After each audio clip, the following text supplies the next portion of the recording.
si Congressman Bong Suntay is getting all the flack for that kind of comment, no?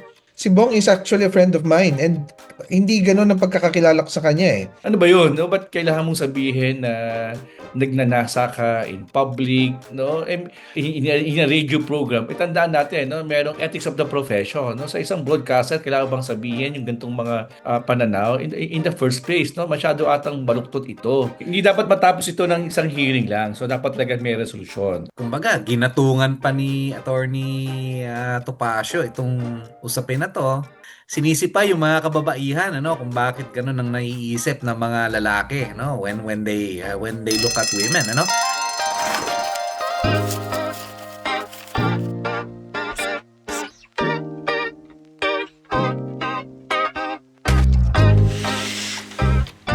Muli, magandang umaga, tanghali, hapon at gabi sa lahat ng mga taga-subaybay, tagapakinig ng ating programang The Dean's List.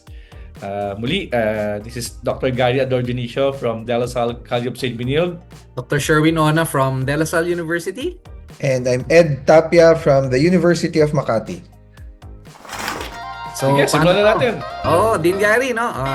Ako naman ang rito no, ang palaging host dito sa ating programa, no. So magandang hapon sa ating mga masugid magandang araw sa ating mga masugid na taga-subaybay dito sa The Dean's List, no. Mainit na naman ang pag-uusapan natin dahil may mga legislators tayo na nagiinit, no, kapag ito ang pinag-uusapan, ano. And siguro narinig niyo naman yung naging mga pahayag ni Congressman Bong Suntay, no, hinggil dito sa kanyang imahinasyon tungkol sa kay famous na actress natin si Ann Curtis, ano. At ito yung nangyari sa isang hearing, no, sa isang impeachment hearing, ano. At siyempre maraming umalma dito, mga deans, ano, and ito ba ang isang asal na dapat ma-normalize o dapat ba talagang i-call out ito, lalong-lalo na kung nanggagaling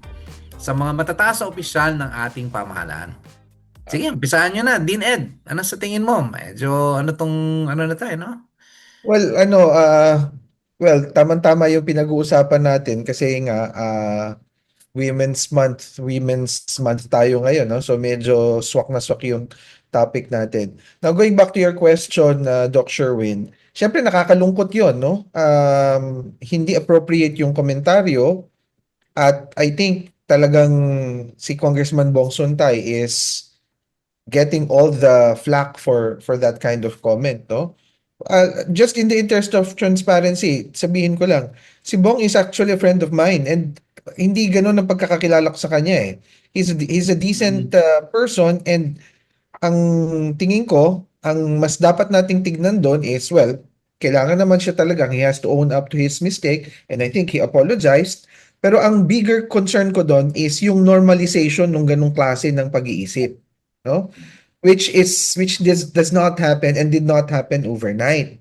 Hindi naman kasi yan kahapon lang eh. So ang point lang is bakit merong ganitong klaseng normalization ng ng mga jokes laban sa kababaihan, no? And I think it speaks to a deeper pattern na mas dapat nating pagtuunan ng pansin. Of course, aside from calling out yung mga ganong klaseng pagkakamali, no? Yeah, oo, tama yan, ano. At to make matters worse, 'di ba? Kumbaga, ginatungan pa ni Attorney Topacio itong usapin na to at nagpahayag pa siya ng sinisipa yung mga kababaihan ano kung bakit ganun ang naiisip ng mga lalaki no when they look at women ano. So din Gary, alam ko eksperto ka rito no. Ano to gender studies ano naman ang iyong masasabi no tungkol dito sa seemingly no kumbaga masyadong sinesexualize yung view sa mga babae, ano, sa mga ating Ah, kababaihan. mm. Sige. Ayan, I think we share the same sentiment. In fact, meron kaming course or subject dito sa School of Diplomacy and Governance. Ang tawag namin ay Tools for Gender Mainstreaming. Isa sa mga pinag-uusapan namin dito ay yung yung how, for example, women are being sexualized, no? Into, sexualized and contextualized lang into, as an object of desire and imagination na from the very beginning ay hindi talaga ito tama. Kaya tama sabi ni Dean Ed, no, yung nanonormalize natin yung ganitong pag-iisip at meron pa palang hanggang ngayon, no? Kasi we thought, no, nag-advance tayo in terms of women empowerment. Maraming tayong mga legislators ngayon, hindi lang sa national, even sa local, na galing sa kababaihan. At meron tayong safe space law, di ba? Yung bawal bastos. Tsaka dati nga meron tayong anti-sexual harassment as nag-improve ito sa safe space law. At surprisingly, hindi naman ordinaryong citizen si Congressman Bong Sungtay, no? Siya ay membro ng House of Representative. Kaya at least at the minimum dapat yung mga batas na pinasa, yung mga policies na ini-implement ng ating pamahalaan ay fully aware yung ating mga kongresista at walang excuse para diyan. Ako mas siguro yung galit nila mamaya dahil talagang yung term nila na dinoble down pa no ni Yeah, Congressman oo. Sunta yung kanyang statement nag-apology na parang non-apology, no? So yun yung nangyari at of course syempre para lang tumigil nga ng konti yung apoy ang nangyari yung asawa na mismo ni Congressman Bong Yes, oo. Suntay ay nanghihingi na rin talaga ng apology kay tawag dito no kay Ann Curtis no at pinakita niya na bilang asawa bilang babae at bilang may anak din na babae no I Bilang think it's ina, no? Bilang bilang ina, 'di ina ba? 'Yan ang mahalaga diyan, eh, bilang so isang ina. unfair no to this kind of statement no tapos tsaka parang out of context din talaga no wala naman parang all of a sudden nasabi mo yung ganong salita na tapos sasabihin mo ay hindi ko naman totoong nakita si Shangri-La si Ann Curtis so what's the reason why you have to mention that kind of statement at again, institutionally, dapat talaga meron din talaga merong tandaan natin, no? Yung may policy din talaga yung House of Representatives tungkol dito para ma-actionan din. Kasi nga, it's a serious matter na yung position of power bilang isang kongresista, tandaan natin, ay mas makapangyarihan ka at kumpara kay Ann Curtis o sino mang individual na pwede mong sabihan ng ganitong statement na bigla mong nakita sa isang mall and all of a sudden ay magkakaroon ka ng imagination na ang reason mo pa ay hindi medyo, in fact, very sexual, no? Directly na gano'n. So, uh, ano siguro, no? Babalikan uli natin yung mga GMRC ng mga mamamayan natin, no? Na talagang nawala na. At importante nga yung institutional accountability din. Paano ba aktuhan ito dapat ng mababang kapulungan o ng House of Representatives para maiwasan na yung ganitong insidente. Yeah, absolutely, no? I think spot on yung idea ng institutionalization.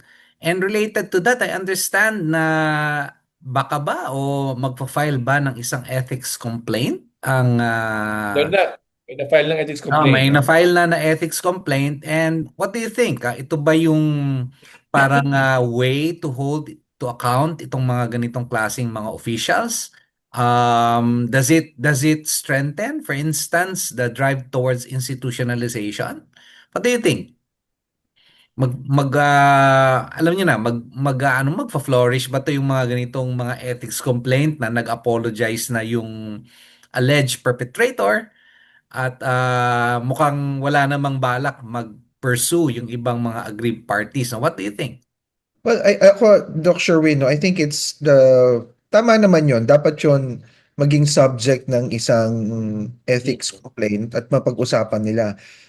Sa ating mga hindi members nung Congress, what I think it does is that it brings to the mainstream discussions that are not usually talked about. Para bang ginagawang katatawanan.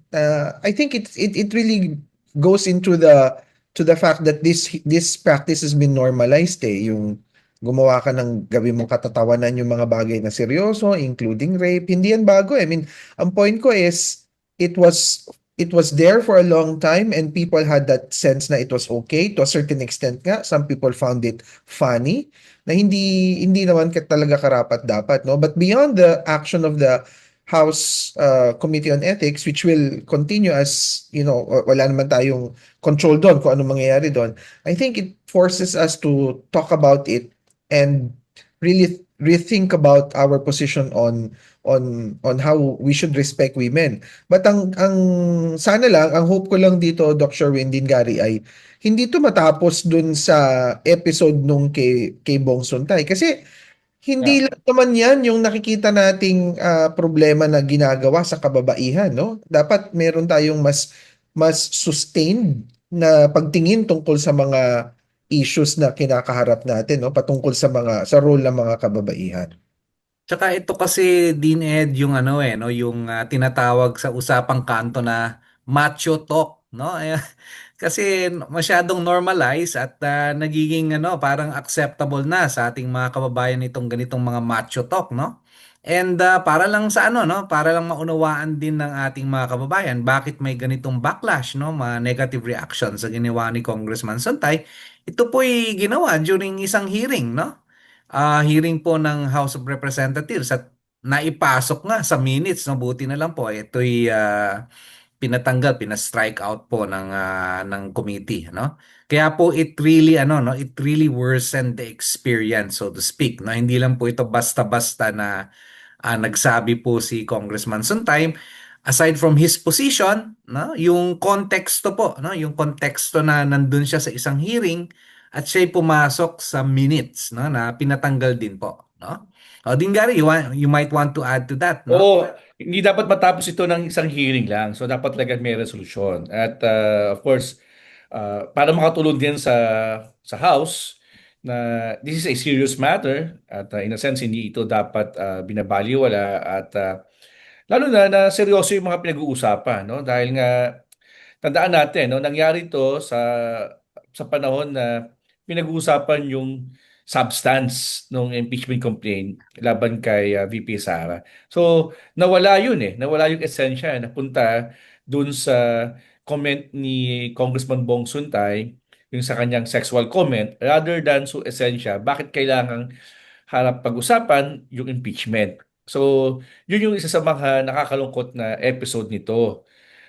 Para kaya nga sa akin parang double down din talaga yung epekto, no?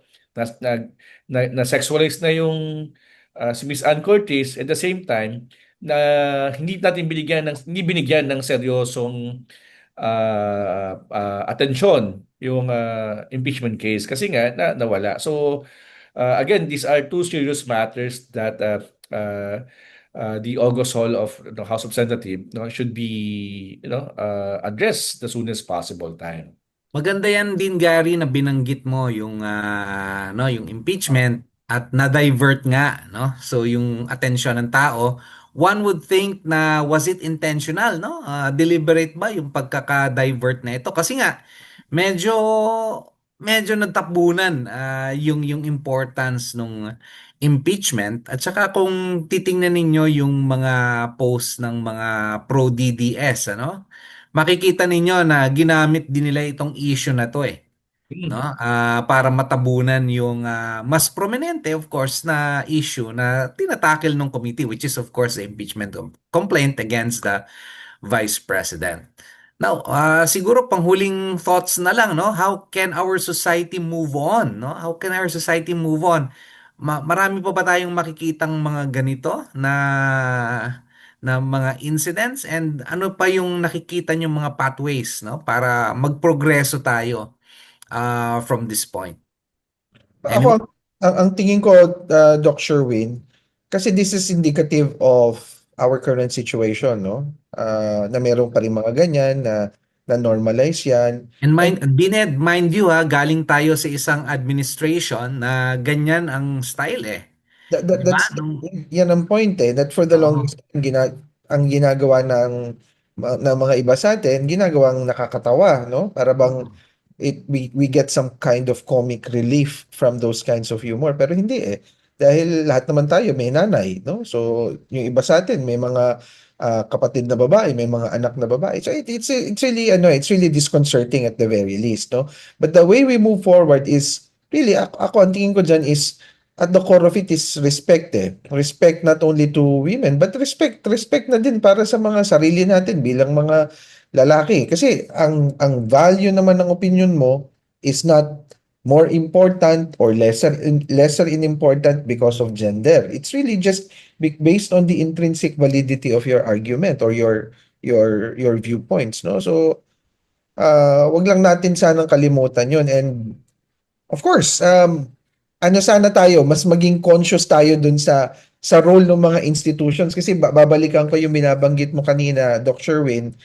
What made it even more deplorable is the fact that it was uttered in a congressional hearing, no? So, medyo mas matanda tayo ng konti dun sa mga estudyante natin, konti lang naman. But we were raised in an era where pag sinabi mong congressman, pag sinabi mong senador, talagang they're high up there. Kagalang-galang, tinitingala, para bang mahipo mo lang yung kanilang mga kamay, mga kamayan isang napakalaking pribilehiyo na. So ganun pa din sana yung inaasahan natin, no? So moving forward, we hope these things don't happen again in the future and mas maging proactive yung pagtingin natin sa role ng kababaihan sa lipunan. Alright, Din Gary, anong masasabi mo Ako, dyan? mas deplorable sa akin, mali, aside from this comment nga ni Congressman Suntay, ay yung mga sumuporta sa ganitong mga pananaw. No? Katulad na binigit mo kanina, halimbawa nga, si Attorney Topacio, no? Parang, ano ba yun? No? Ba't kailangan mong sabihin na nagnanasa ka in public? No? In a radio program, tandaan natin, no? Merong ethics of the profession. No? Sa isang broadcaster, kailangan bang sabihin yung ganitong mga pananaw in the first place, no? Masyado atang baluktot ito. Pero atang sa level, for example, din ng uh, political sociology, na parang sinusuportahan yung pagdepensa sa mga taong may gantong pananaw dahil kinikilingan nila yung isang political personality. Di ba? So, yun yung mga nakakatakot pa. Parang we're trying now to defend yung isang baluktot na pananaw. Kasi, for example, yung mga taong allegedly tumutaligsa daw kay Congressman Bong Tay ay yung mga tumitulig sa rin, no, kay former President Duterte, which is, tandaan natin, pag usapin ng respeto, that is beyond what you call it, no, it's beyond political spectrum, no. Ang mas dahil kasi dito yung usapin nga ng cult personality, 'di ba? So, ang bigat, ako mas yun ang gusto kong, medyo naalarma ako doon, no? Yung ah, mas lumalalim na yung pagiging pagtanggap sa isang political preference na kahit ito ay mali, illogical, at the same time ay hindi na nakakatulong, no, para balikan natin yung ating mga batayang values and principles. So I think this is something na sabi nga, hindi man tayo maging feminista, hindi tayo sabihin natin na may proactivism tayo, pero yung usapin nga ng respeto as an individual, as a person, medyo nawawala na yun at yun ang nakakatakot in defense of one person. No, parang kinalimutan na natin lahat ng mga paggalang natin, yung ating mga pagrespeto dahil sobrang panatiko natin sa isang political leader. I think this is very problematic na kailangan din nga harapin natin even in our classrooms, in our colleges, in our universities. Yeah, totally agree with you, Dean Gary and Dean Ed, ano? Siguro ako panghuling dagdag na lang, ano? Nabanggit ko nga kanina, galing tayo sa isang former administration, no? Yung presidency ni Rodrigo Duterte na ganyan kasi yung norm, no? Yung nakakapagbanggit ng mga degrading na mga pananalita sa mga kababaihan, ano? But kailangan din maunawaan ng mga kababayan natin na hindi na acceptable yung ganitong pananaw,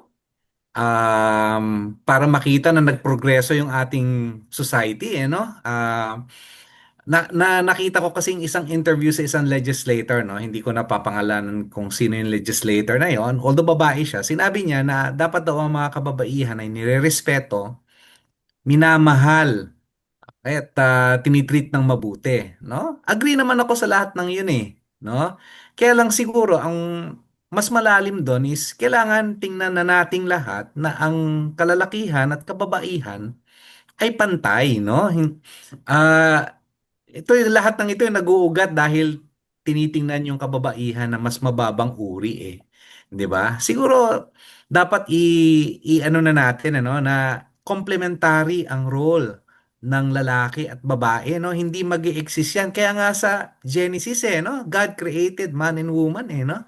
Para magi siyang katuwang, no? So turo din ng simbahan yan no na complementary ang man and woman, no? So the sooner we can admit that, siguro masa-stamp out natin yung ganitong mga adverse viewpoints. So with that, siguro I'll turn you over to Dean Ed, no? Dean Ed, take it away, sabi nga ni JQ. Mukhang mag-grade muna tayo, no? Magbibigay yata Oo tayo. pala.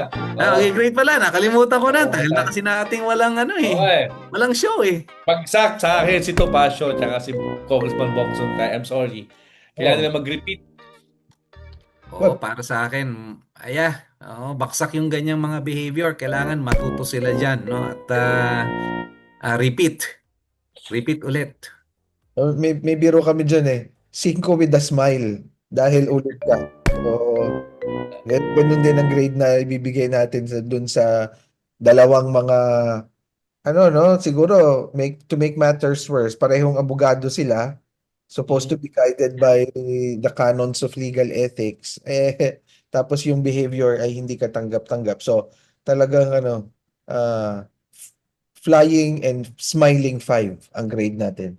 Alright, Dinet. Bahala ka nang magsarado nitong ating show. So again, thank you very much for listening and watching and helping us understand this issue ngayong Women's Month. Pero sa tingin natin, ang Women's Month nagpapaalala na yung totoong women's empowerment wala lang sa mga slogans kundi dun sa issue ng accountability. No? Kung paano natin papanagutin ang mga tao sa mga pagkukulang at pagkakamali. Nandun din yun sa everyday behavior, especially for those people who are in the public eye. So, let's keep the conversation going. Maraming salamat sa inyong pakikinig. Ako si Dean Ed Tapia mula sa University of Makati. Ako naman po si Dr. Sherwin Ona from De La Salle University. At ako muli, si Dean Gary Ador Dionisio from De La Salle College of St. Benilde. At muli, ito ang The The Dean's Dean's List. List.